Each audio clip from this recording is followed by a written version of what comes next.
Hey everyone, welcome back. Farron's here with another episode of the Perfect Date. Let's see, how are we going to date these cats?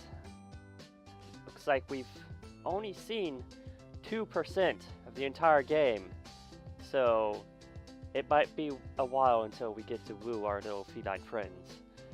In the last episode, we discovered why it is bad to be drinking too much. So, everyone watching, remember, moderation is key. And let's jump right into it. Okay, so I think the whole romance with McMurphy happened during the night, but the day itself never ended. And we have done one recon, one research, and one romance. I'm just gonna click on this romance and see if we...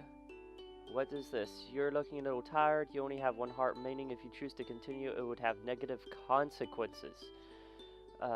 Restore hearts by choosing to rest. Let's choose something else. See if that's gonna do it for everything. Research. Oh, I guess running down to zero, completely zero, is a bad thing.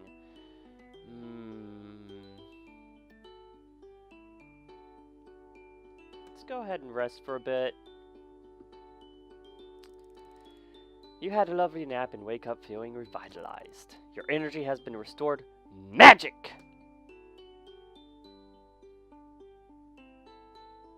Okay.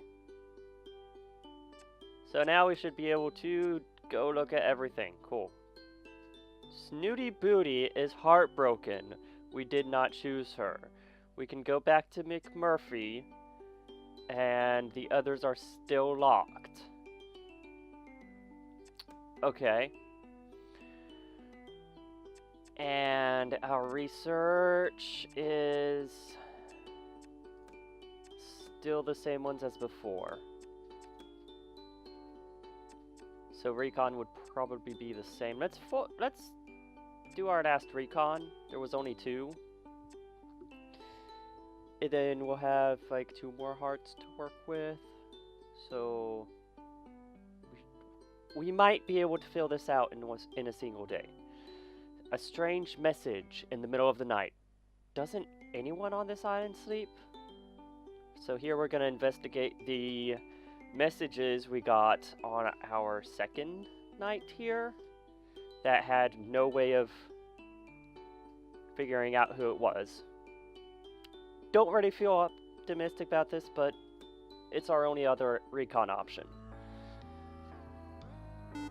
I hear my catalog beeping. I presume it's the professor. I tumble out of bed, half asleep, and fumble around looking for the device. So it's nighttime again. I look at the screen, my eyes struggling to focus. The message isn't from the professor at all. There's no contact information. Come outside. Okay. Who is this? Come outside. They obviously aren't going to respond to my question. Should I do as the message tells me? I mean, if you want to figure out who it is, it's the best thing to do. My curiosity is roused. I have a feeling there's something important to learn from this stranger. So I throw on my clothes and crawl out of the tent.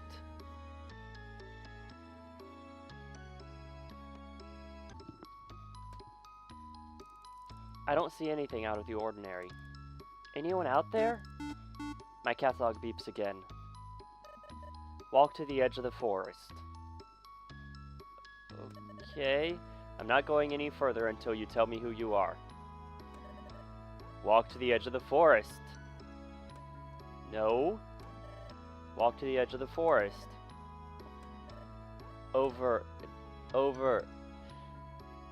Stop it!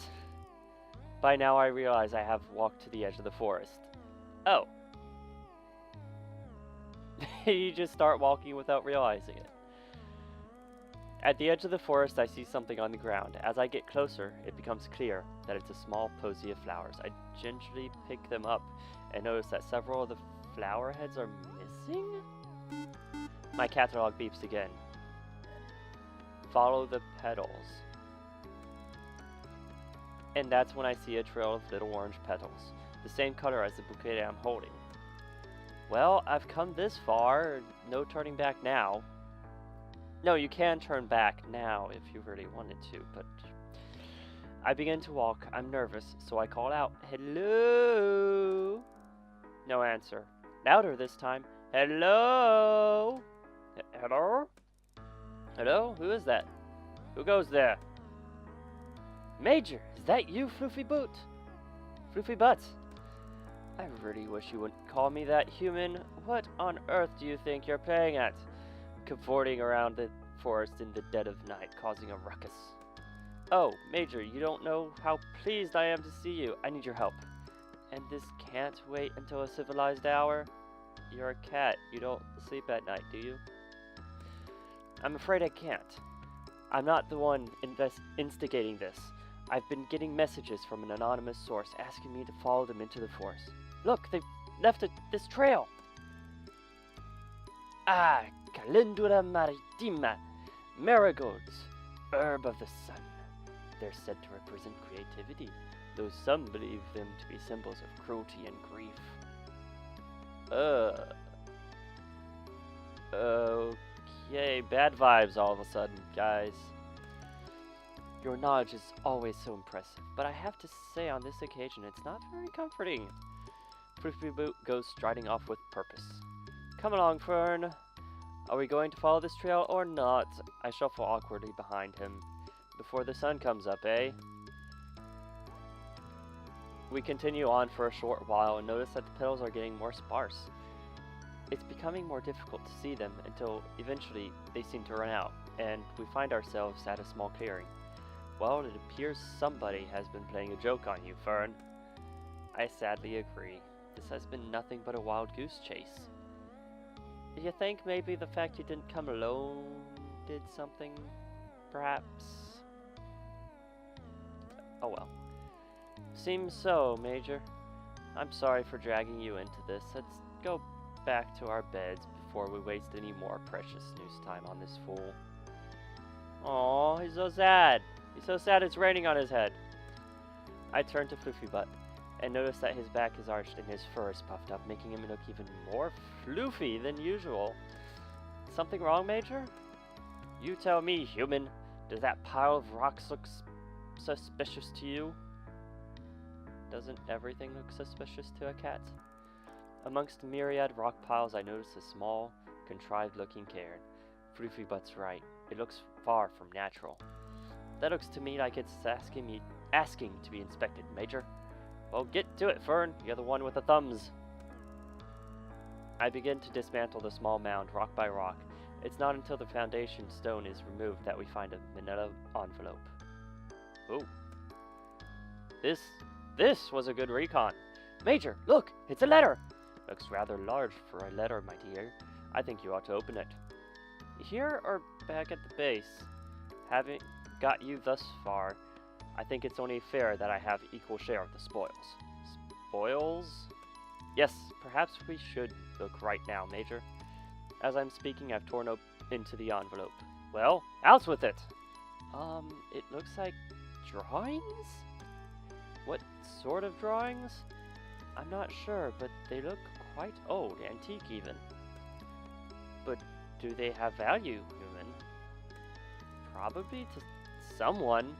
They appear to be sketches of people here on the island, but I don't recognize anyone." "Why would someone lead me to these?" How do you know you were meant to find them?" I mean, we got the messages and the trail and all that right here because we followed the trail and it led us here. See? See? Actually, the trail ended a while back. This could be a mere coincidence. I hardly see the intrigue in a few old scribbles. They show no artistic flair at all. Even so, I'm going to hang on to these to see if they prove relevant to whatever mystery is unfolding here on this island. Wow, he is super happy about that. And honestly, yeah, it's one of our first clues, kind of. The Floofy Butt rolls his eyes. You really ought to focus more on the clues that matter instead of running around in the middle of the night on wild goose chases. Let's head back before anybody discovers you're missing. I roll the drawings up and tuck them away into my waistband. I will study them when I have more time. I think Floofy Butt is probably right, but I don't want to miss a trick. Get some rest now, Fern.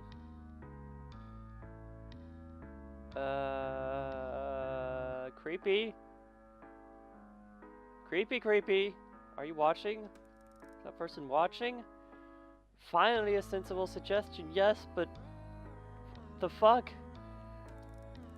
I head after Floofy, but struggling to keep up. I really need some sleep.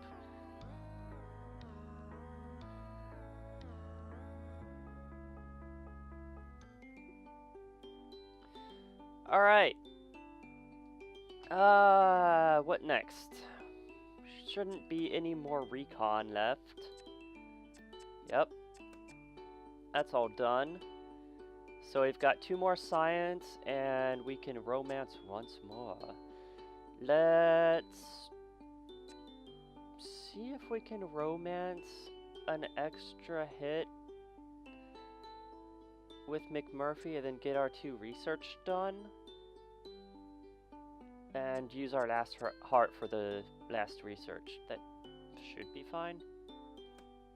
I don't want to use my last heart for negative romance effects. Alright, McMurphy, what do you got to say to me this time? I'm sweltering in the mess tent.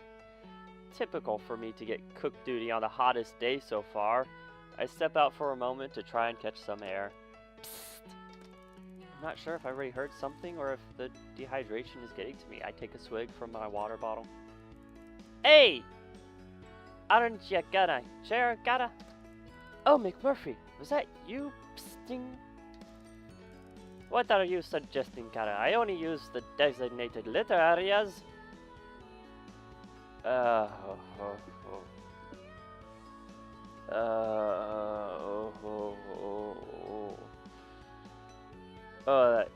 that hurt me.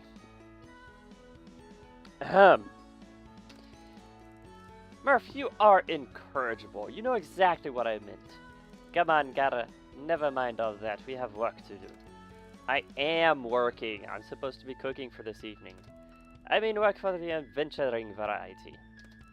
Oh, of course you do! Ah, come on. Don't be such a bore.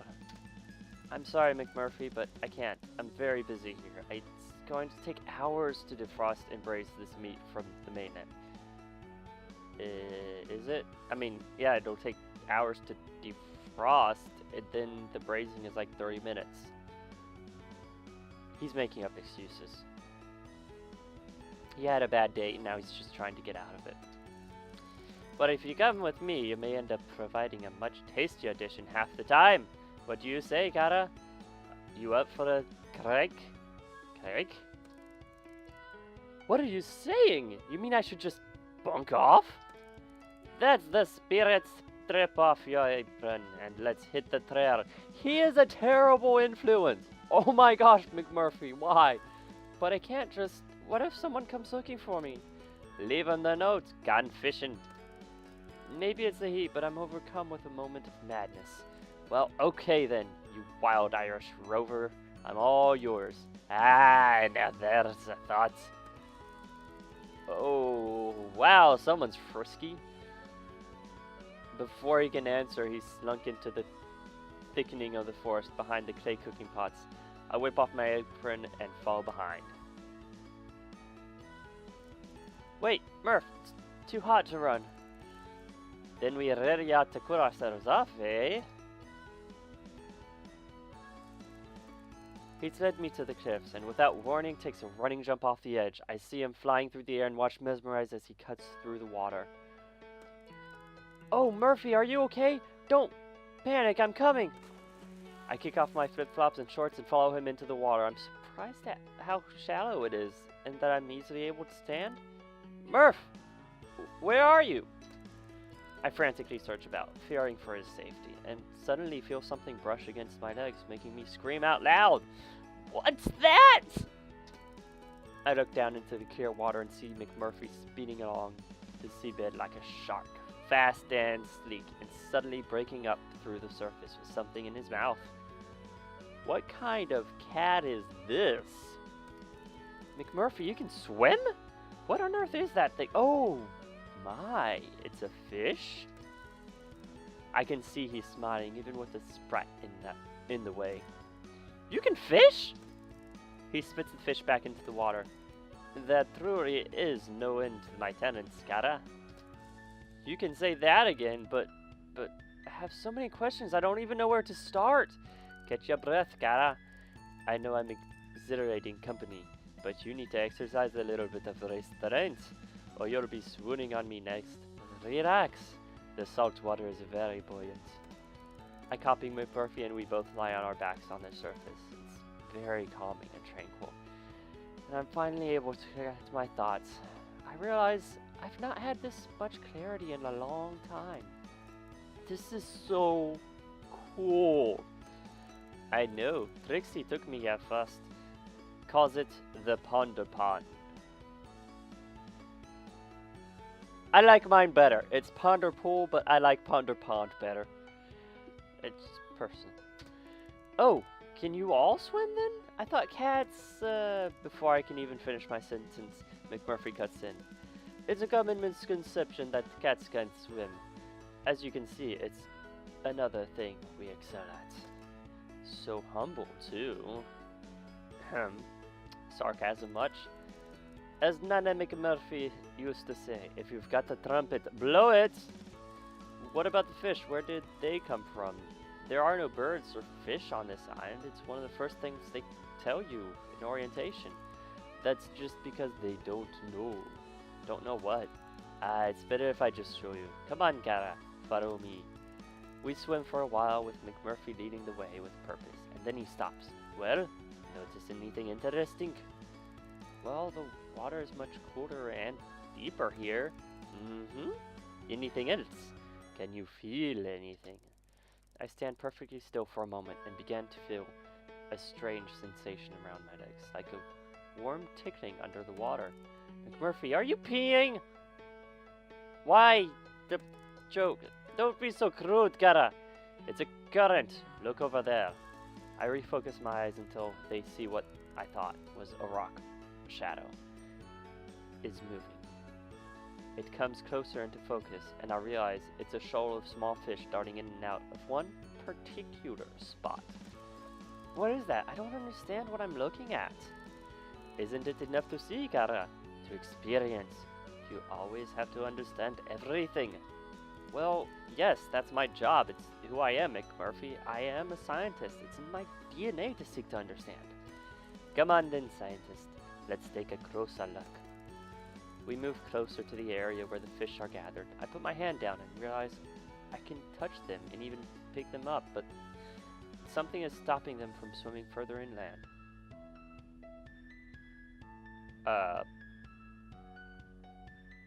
You can just reach down and grab fish. Something's wrong with those fish, I think.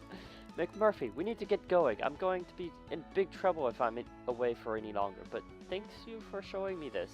I'm definitely going to come back here to try to understand it. I wouldn't waste your time, Cara. It wouldn't be a waste. I'm committed to finding out all He cuts across me as I'm speaking.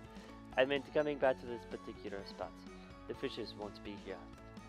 Oh, I see. It's only at certain times and different locations. It changes all the time. There's no pattern to it, either. So you'd just be sticking pins in maps, Cara. I brought you here because I saw them this morning. Chances are they'll be gone by this afternoon. The disappointment must be apparent on my face because McMurphy switches lanes super fast to distract me. Okay, Cara, it's time to strip off. What? That t-shirt would make a lovely net. Let's go fishing. I see. I mean, he does have a point, but I mean, I did say I was gonna go get fish, but I feel like I'm just being led into a trap of sexy feline wanting to see naked human, and uh, I'm gonna have to stop eventually, but I need the fish. I whip off my top and use it as a net to scoop up as many fish as possible. It's quite effective. Great idea, Murph. Now you can rustle up the tasty fish supper in no time at all, and you get to enjoy my company for an extra hour. Win-win, Gara. Okay, so now I have a little challenge for you. What that, Gara, is music to my ears. There's this little I like more than a gauntlet thrown. Well, it's hardly a gauntlet, more of a brain teaser. How am I going to explain to the rest of my team this bountiful ocean offering? Why tell them anything at all? Because they're going to notice that we're eating something that wasn't on the delivery list or the mini rota and tastes way too fresh for something recently defrosted. You worry far too much about things that really don't matter, Kara. I know he's right. I could do with loosening up a little, but this is a pretty big dilemma, really. Maybe I ought to tell Professor Popper about this. What's the harm? Mac has stopped splashing around and looks me squarely in the eyes. He doesn't trust him, does he? There would be harm, Kara. Trust me on that. Obviously, I don't mean I'd tell him about you or anything that would endanger any of us. Just that I noticed this shoal of fishes and I took some end of it. You really think you could mention a phenomenon like this, and that would be the end of it? That he wouldn't start putting all manner of investigations and disruptions in place? This is the Ponder Pond! This is our Ponder Pond! We do not want human invasions. You are touchingly naive, my friend. I feel myself blush. I am being a bit naive, but I don't like the thought of lying. So, what do you suggest then? If you know so much about everything, give me a plausible story and I'll follow through. McMurphy lets out a wild howl and splashes water at me. Now that's what I'd like to hear, you impetuous daredevil, you. I splash him back and a furious water fight ensues. We are making such a ruckus, I'm amazed no one comes to check what's going on.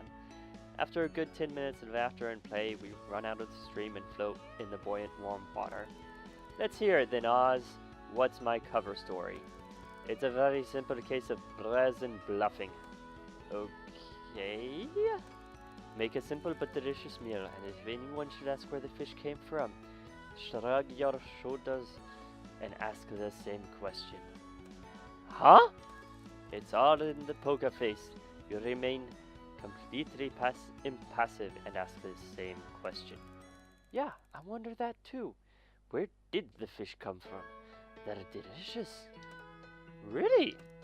Trust me, Kara, as a cat who is forever frisking one of his 9, the simpler you keep it, the more they buy it. If they ask you where you got them from, you tell them the fridge. Simple. I feel quite giddy at the prospect of getting away with a ruse. Okay, Murph, let's gather the supper. We have an abundance in no time, and I haul my catch back to the kitchen in good time to make a tasty meal for everyone, and a little extra for my feline pals.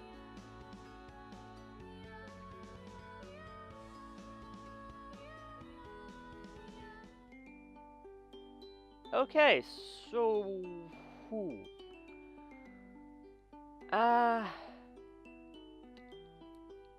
I think I gave him a little bit too much. But that's fine. This is a romance. We are supposed to be romantic and all that, but I'm less and less sure that that's the cat I want to go for. He's just a bad influence. So let's just get these researches done and see what happens when we get to 0 hearts. Today I'm in the lab doing floor research. It's not the most exciting job, but if I keep my head down I can get through it quickly enough. It really just consists of unpacking the new samples of plants and flowers that the professor and I have collected on our foraging expeditions, and logging them into the database of organic substances on the computer. Most of them are commonplace plants that grow abundantly in the forest, but occasionally we come across something more rare, exotic even. One of the samples I'm looking at today is Calendula incana maritima. Those were the flowers that were left, which is very interesting indeed. I can't help speculating that it's been cultivated in the marigold's little greenhouse and then transplanted to open ground. Huh. This is odd. I'm distracted momentarily by the sound of clinking glass, and I turn to see the beautiful manicured paw of a sphinx cat tapping on a beaker, nudging it perilously closer to the edge of the counter. Boots! Stop that! You're not supposed to be in here! What is he doing here? She laughs as though I've told a joke. That's a frightfully pretty flower, Calendula incana maritima, if I'm not mistaken. You never cease to amaze me, Boots. How on earth did you know that?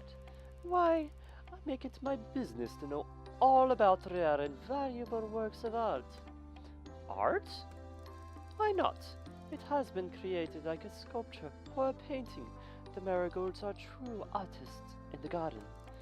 Oh, I wondered if they had something to do with this. It's so unusual, even in its natural swampy habitat, but to have it growing here in the forest is very out of the ordinary. Yes, its properties are extraordinary too, human. Well, I'm quite new to botanical science, so I probably don't know half of it. Why don't you fill me in? Although I'm always happy to facilitate your learning, human, I simply can't stay here a moment longer. The air is so still, don't you find? I ignore her sideways glance and upturned nose. Let's go to the beach and drink some coconut water. I'll tell you everything you need to know. Snoots, I'm not going anywhere until I finish this. Don't be ridiculous. You can tinker about in here anytime, but the sun will be gone in an hour or two.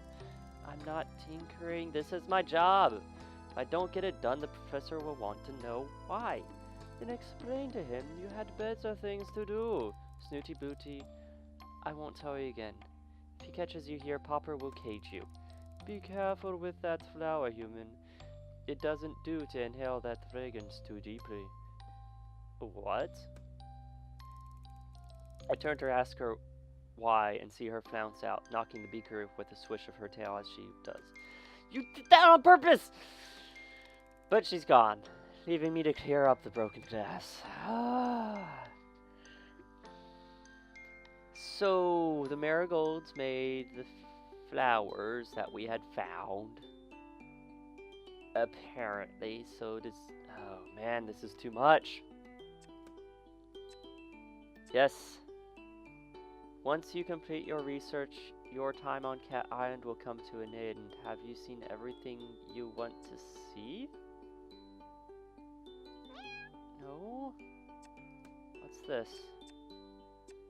A little tired? Recon, there's nothing left. Okay. Huh. Yeah. Alright, I guess once you do all 3 research, you are done for the day. I hope. Yes, I'm ready. Done all the recon. There's more romance, but I mean, it's just more of the same. Yeah, it's just more Murphy, which I am starting to want to avoid. He really doesn't have much information for me, so we'll just finish this up. Yes, I'm ready.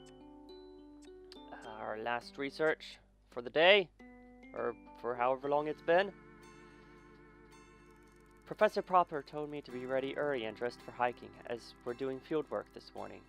I'm not sure that I have anything that would pass for hiking gear, to be honest. Some sturdy shoes would be good. Oh well, lab coat and trainers it is then, as usual. A message from the professor lights up my catalog. Set to go? I'm waiting outside my tent. Ah, Fern, are you ready for our field work today? Ooh. It didn't warn me about having only one heart, so I'm gonna assume that we're fine?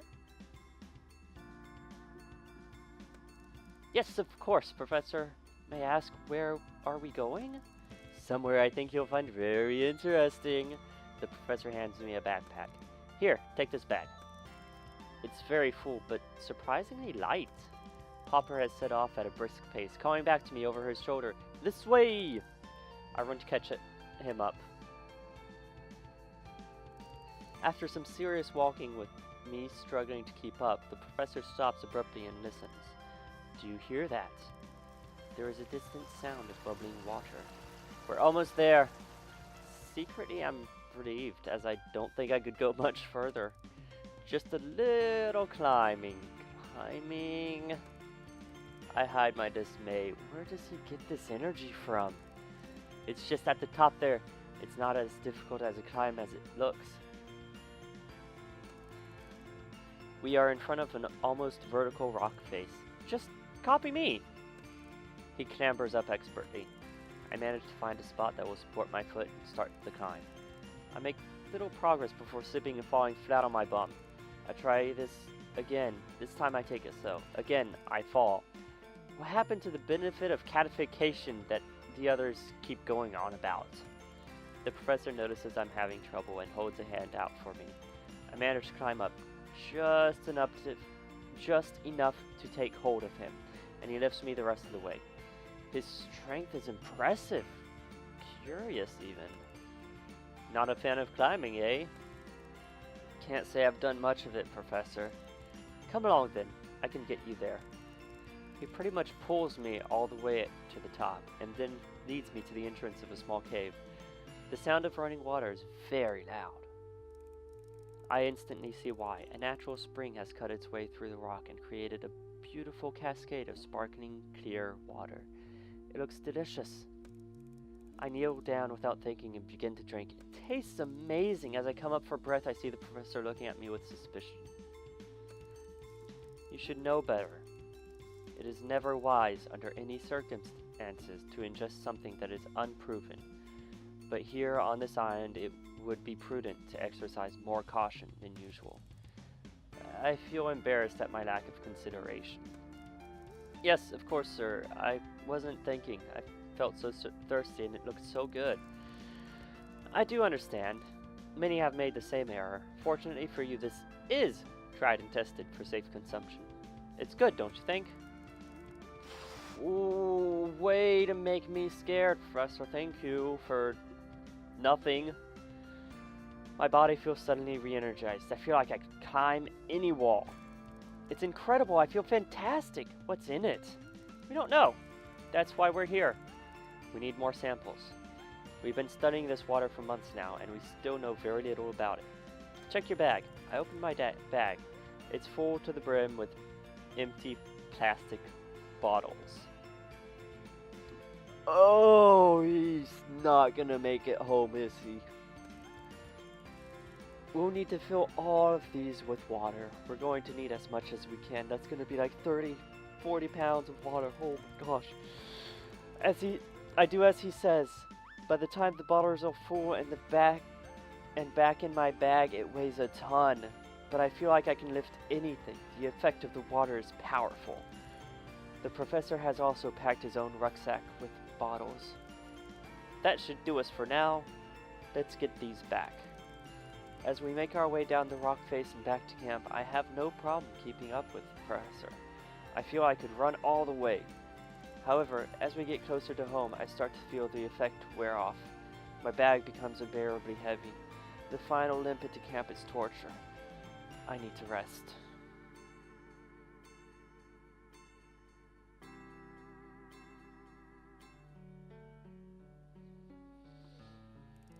I've already loaded my bags onto the boat, and Joe, the ferryman's son, has told me rather rudely that if I'm not back in 15 minutes, they'll leave without me. And I won't be unloading your bags for you either. So, I run as fast as I can to where I know he'll be at this time of the day. I must see him one last time before I go. Mac! I've reached the shipwreck, but there's no sign of him. My heart lurches. I was sure he'd be here. I'm about to draw a picture for him in the wet sand, where I hear a sound. When I hear a sound, it's coming from behind the wreck on the other side. It sounds like snoring? I creep around, not sure what I'll find, and there he is, sprawled out with an empty bottle of grog beside him. I deduce that he's drunk. McMurphy, you're drunk! It's morning! Ah, but I'm drunk from last night, cara. That's decent enough. Well, I wanted to say goodbye properly, but I guess you won't remember anyway. Suddenly he's up and alert, like a different cat. Do you know me at all, cara? There's no word. There's one word that's passed between us that I couldn't recall right now and repeat verbatim. Not one look in your eye I can't bring to mind. And he suddenly stops as though he's been slapped. You're already going? I have to. You know that. If I don't get to the mainland and find some expert help soon, there will never be an antidote. I don't know if you're a hero or a fool, but I know that this island will not be the same without you. You know I'll be back, don't you? It's important that we all believe that. We must all keep the faith. You're right, I'll just miss ya, that's all. And I'll miss you too, cara. Ah, no one's ever called me that before. I have to go. The boat is leaving any minute. Come on, I'll show you a quick way. And he set off at a pace I can just about keep up. We're at the jetty in no time. I bend down and nuzzle the fur on McMurphy's head before scrambling on the boat. Saying your goodbyes? Yes, that's right, Joe. I wave as we make our way to the open water. Anyone would think them cats was your mates or something. They are, Joe. The best friends I've ever had. Oh dear. His whole demeanor has changed. What? Dad! What is it? Bob comes out from behind where he's been steering the vessel. Got a problem here, son? Yeah, Dad, this one's spoiled. Huh? I don't understand what's happening, but I sense it's not good. Okay, Dad, you go steer the boat. Leave this to me. And suddenly it's just me and Bob, and he's bearing down on me. It ain't personal, you understand, but we have to ensure things are contained. Then I see what looks like a gun in his hand. What?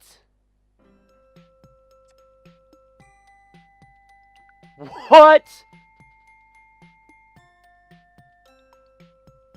What just happened? Oh my god, what just happened?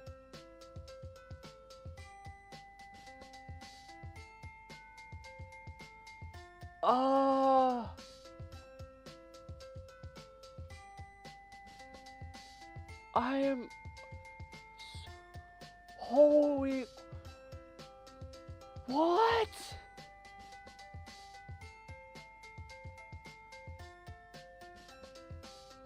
Oh my gosh. Oh my gosh, this just like blew my... What? I need to find out what happens next. I can't even look at the screen. Whoa. I'm so distracted by what we found out about the flowers and just this ending, and I know I should be looking at these numbers. Like, these hearts are important. Apparently you need 3 dates, but... Oh, man. I need to stop. This is the end. This is our first ending. And I'm more confused than ever. Alright. I guess Next time, find out more! What sexy, crazy adventures do we have in store for our protagonist? Or do we end up with another protagonist? I don't know. But the antidote is nowhere near complete, and... Wow.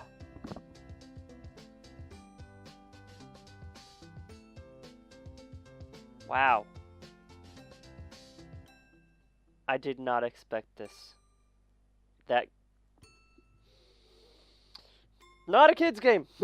Not a kid's game! Okay, everyone. This is Farron's saying goodbye. Thanks for watching. Tune in next time for more. You're still here. Well, thank you. If you'd like more, there's the last episode, linked right there. If you want something different, right underneath it.